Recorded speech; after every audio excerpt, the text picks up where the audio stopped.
Okay, welcome back to the Mac channel. Music, audio and gear, rig rundown. Powered by Guitar Nation, official venue, Echo Chamber. Today we got a special guest, a blues player. We call him Malaysian John Mayer, also my bandmate, Nabil Nazmi. Hello, everyone. Thank you so much. Thank you, Guitar Nation. Thank you, Echo Chamber. Thank you, Megat. Thank you, everyone, for having me tonight. Okay, today we're gonna interview my friend. He's using the PRS Silver Sky SE because I'm a big fan of John Mayer. Can you Yes. talk about more about your guitar? Okay, so this is the infamous PRS Silver Sky, one of the top-selling guitars in the market right now. If you look at the statistic, so this is one of my dream guitars since PRS released it.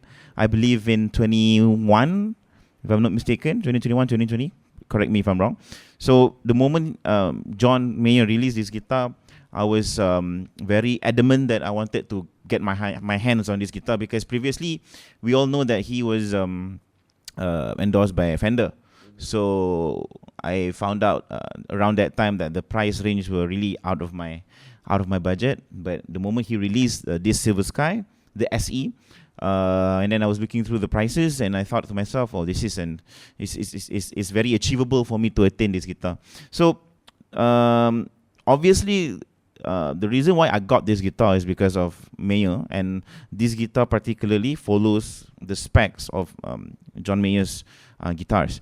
But previously, I was more of a Strat guy, so I believe I had 3 Fender Stratocasters, one Mexican, one Japanese, and I used some Japanese product, Grecos and Tokai. But I love this guitar because even though it looks like a Strat, if you look at the body and the neck, okay, apart from the head, it looks like a Strat, but it offers a lot of varieties in the tone and in the feel of the guitar. So as we all know, the Strat, we all love the twang of the Strat, right? But for me, I slightly prefer the PRS Silver Sky SE more because it offers more diversity, and I feel like you can play a lot of genres with it. I'm not saying that Fender Strat you can't play a lot of genres. Obviously you can, but when it comes to the tone and the placement of the pickups, I believe it is more balanced, and I believe you can have more fun with it in terms of finding and identifying your own tone. So, should I talk about the specs of the guitar? Yeah, you talk about the specs. All right. So, this one, the color, as you can see, this is what the color code is. What we call the dragon fruit. Okay. So, when he released this guitar, I believe it was 4. There were 4 colors, right? 4 colors. This one, the green color, and then Blue the and mountain color. the mountain color. I can't remember exactly. It's like a cream color, right? Green But color, yes. I opted for this one because always wanted to have a pink guitar. Obviously, this is not pink per se, but it looks pink for me. So yeah, this one is the dragon fruit, and the tuning heads is a very vintage style, as you can see, and then the fretboards are rosewood, but the neck wood is maple. Okay, so this is my second time owning a rosewood Strat-like guitar. Even though back then I used to prefer maple more, but now I feel like there's more warmness to the rosewood fingerboard. And in terms of the pickups, they are all identical pickups, meaning they are all the same pickups, just different placements across the body. So the neck pickup is the JM365, and the bridge is the JM365 as well, and the middle is also the same. They are exactly the same pickups. So that's what I like about it. So in terms, like I mentioned earlier, in terms of the tone, in terms of the balancing of the sound, is very good. And the one thing that I like the most about this Strat, about the Silver Sky, sorry, it's not a Strat, it's a Silver Sky SE. The neck radius is 8.5. So it's very rare for a guitar to have. I believe the Silver Sky has its own neck radius, which is 8.5. Okay, correct me if I'm wrong, but I'm sure for Silver Skies definitely is 8.5, but I'm not sure if there are other guitars using 8.5 neck radius. So in terms of the feel, I like it a lot. because it's easy for me. It's easy for me to move around and maneuver around the frets with the 8.5, and then you can bend easier. But it's all depends on your setup as well. So like mine, the action height is 1.0. So I like it like this, and my string gauge is 10 and 46 Elixir. Oh, nice. Thank you, Nabil. So compared to this guitar and your Fender last time, which one is your favorite? In terms of playability, I have to say this one. It's hard for me to choose. It's like trying to choose your favorite son or your favorite daughter. But I prefer this one slightly more, like I mentioned earlier, because playability and versatility. Because I believe like back then when I was using Strat, I'm a blues rock kind of guy. I play a lot of blues rock, play a lot of blues. It matches with my intention more with the Strat. But regarding with this one, I can still play the blues and the blues rock, but I can still also play some jazz. I can still play some pop. So it's all about your, the dialing of the tone and gain and the placement of your pickups.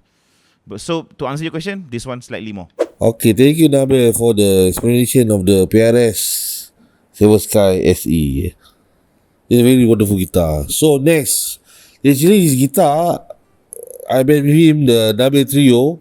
So we're gonna ask him another guitar he used for his other band, the Casanovas. So Nabil, can you explain your other main guitar for your other band? Sure. Okay, so this is one of my all-time favorites. This is a guitar called Hammer Echotone XT. So it is inspired by the Gibson 335, obviously, and the color and the shape is inspired by the 335. So the tuning head of this guitar is Keystone, and the fretboard is rosewood.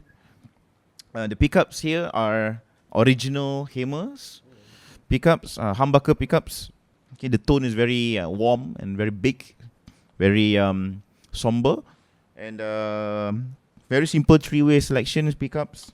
So you have the neck, and you have the middle, these two, and you have the bridge, or just this. So this guitar is made in Indonesia actually. So Wow, this is Indonesia. Indonesian made. So I use this for my other band, the Casanovas. The reason why I purchased this guitar is because as you know, I have the other guitar, which is the Silver Sky, but I wanted more variety when it comes to the tone. So that's why I got myself this semi-hollow. In terms of the tone, like I mentioned earlier, it's very big, it's very warm. So this guitar is the perfect guitar if you want to play classic rock, if you want to play rock. You can definitely play some blues, some B.B. King as well. A very vintage blues. You can play with this as well. I really love this guitar because of I have to say the pickups are very good. The tone of the pickup is very good and it sustains very well. But the action for this guitar is quite high. I like it high because I like to bend a lot using the semi-hollow. So the action height is 2.0. Like the Silver Sky was 1.0, but this one is 2.0. But I'm using the same string gauge, which is Elixir 1046.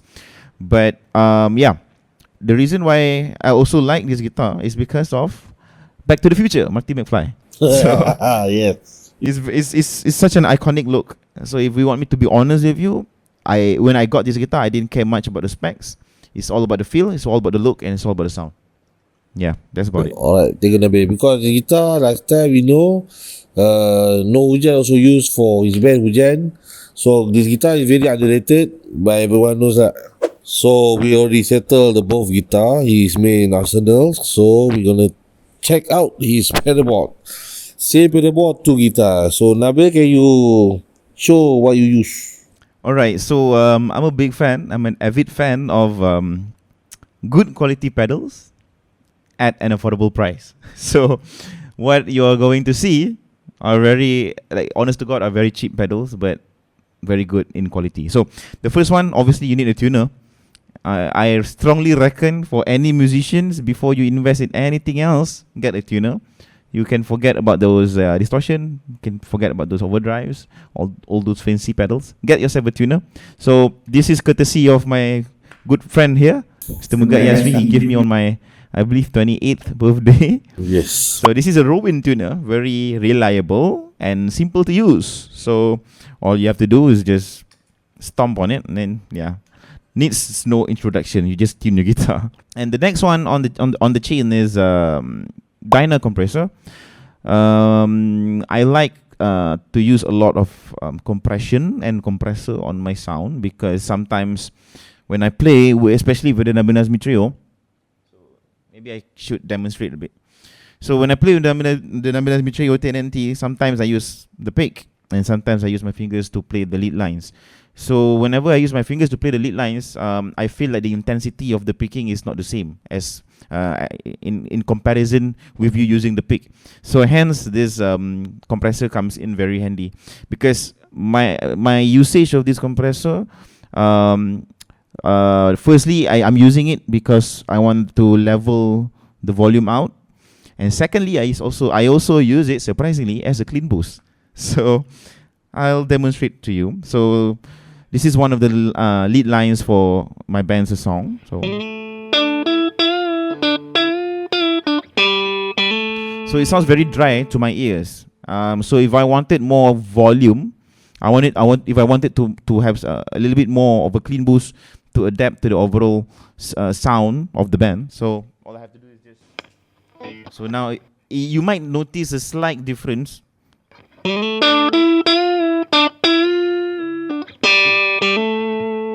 In comparison to, so yeah, you get what I mean.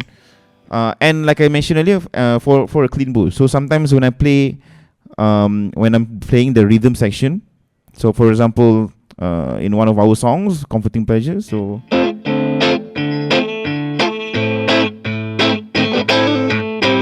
I play a lot of double steps when I play the rhythm section, so I find it very useful to have this compressor.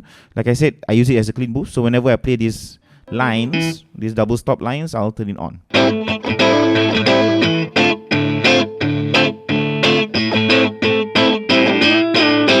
You know, so, but in general, I would say this pedal is 80% on throughout my shows. So I use it a lot. Okay, next is the wah, yeah, the Crybaby. This is the Crybaby. To be honest with you, I only use the wah when I play my solos. So I'm also a big fan of Hendrix and Stevie Ray. So whenever I turn this wah on, is when I want to play my solos and add more sounds and colors to my solo. So how can I play this? Should I turn it on? Okay, turn it on. Alright, it's a bit awkward though, because it used to be on my foot. Maybe Megat has to help me out. So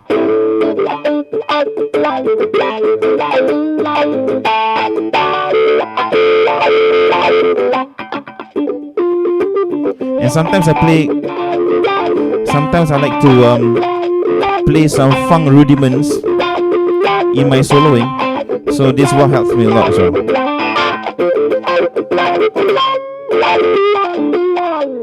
Yeah, for pretty much straightforward. It's still on. Alright, so okay, the next one is my favorite pedal. From all of this real estate, this is my number one favorite pedal that I use like 1,000 and a million times. This is the Joyo Vintage Overdrive, also known as the challenger for the TS9. But you can get it for 25% of the TS9's price. So I really love this one because, like I said earlier, Mayer uses the Tube Screamer. Stevie Ray uses the Tube Screamer. Especially Stevie Ray, he uses the TS9. Mayer sometimes he uses the TS10. But this is my favorite pedal because I turn this on when I want to play the riff of the song. I turn this on when I want to play the solo. So this is one of my favorite.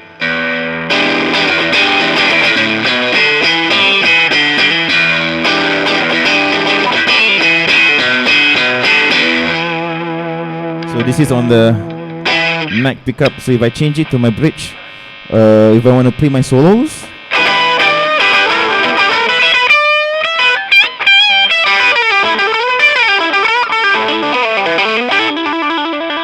so very simple to use, very straightforward.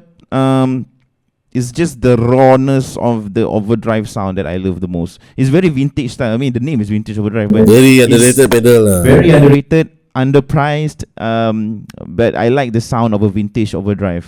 You know, those overdrive sounds from the early 80s and the late 70s. I love it a lot. The next one on the chain is the booster. So this is a Coco booster. I use this as a boost for the overdrive channel. So whenever I'm playing, because most of my songs in the Nabil Nazmi trio are very inspired by, like the likes of Jimi Hendrix Experience, of Stevie Ray and the Double Trouble. So a lot of overdrive in the rhythm section. So when I play the rhythm section with this overdrive on, and then I want to kick into the solo, you need like an extra punch, because the backdrop of the rhythm, the rhythmic backdrop has already been with is already on with the vintage overdrive. So whenever this one is on, so I'm playing a riff, right?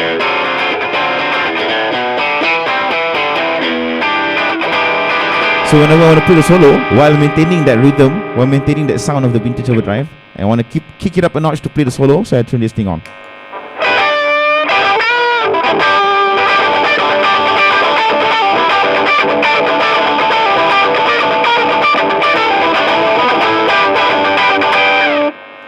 Like clean boost, because the knob all is down. No, they just everything is down. Correct. Everything is just zero, but you still hear the boost. Different so boost. See, you can still hear the boost.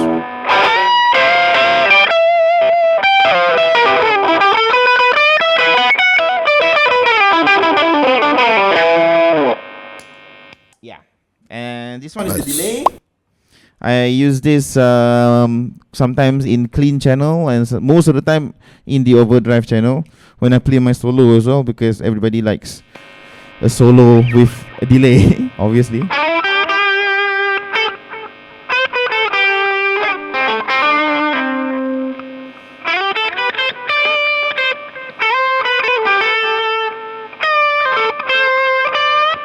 Yeah, just that extra little bit of the delay, not too much, because I don't play shoegaze, so I don't need a lot of delays. And the next one is another pedal courtesy of Megat Yaesree. This is the reverb. So let me dial this up. Let me dial it first. Yeah, just a basic reverb, not too much. Last one is the chorus. So this one I turn this one on when I play a lot of simple chords.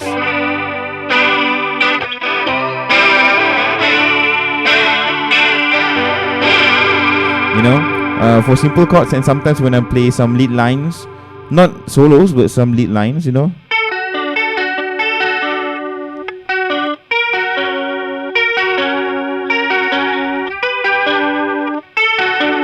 Just sounds better. So yeah, that's about it. Thank you, Nabil. About the power supply, what do you use? Okay. Power supply is Moski as well. Moski power station. I believe it has 8 channels, 8 power outlet that you can use. So I have 1, 2, 3, 4, 5, 6, 7, 8. Yeah, just about enough. It's very reliable, very underpriced, very good as well. So this power supply has been with me for the last 7 years. Can you believe it? No, 7 years. So it's very reliable. Yeah. Oh, you don't need an expensive pedalboard to sound nice. Everything, the tone within the strings, within the fingers. Sometimes you just use what you got. So Tone di jari. That's all, folks. So we already talked about the guitar and the pedalboard and everything. So thank you so much, Nabil. You're welcome. Thank you so much. So we actually planned it a long time ago, because I would always want him to do a rundown to express. Even though affordable pedal board can do big sounds, right? So Nabil, got any updates from you? Okay, so my bands, or should I say my bands, TNNT is very much in the midst of working in the studio now. We're not having shows yet at the moment, because we're working on our own materials in the studio. So the Casanovas, pretty much the same thing. We might have some shows. I believe we're gonna play next month before Raya. So I believe 2024 is gonna be a year where my band's gonna release a few songs, at least one single each. So TNT is gonna release one single, and Casanova is gonna release one single. So just stay tuned. My updates. You can go to Spotify, the Casanovas, and the Nabil Nazmi Trio, YouTube Music, Apple Music, and can follow me on my Instagram, alias _first_ Nabil and ABIL Nazmi. Yeah, that's about it. Thank you so much for having me. Alright, so my name is Megat Yaesree. Thank you Nabil, thank you Echo Chamber, and also thank you Guitar Nation. So see you on the next episode. Thank you, take care.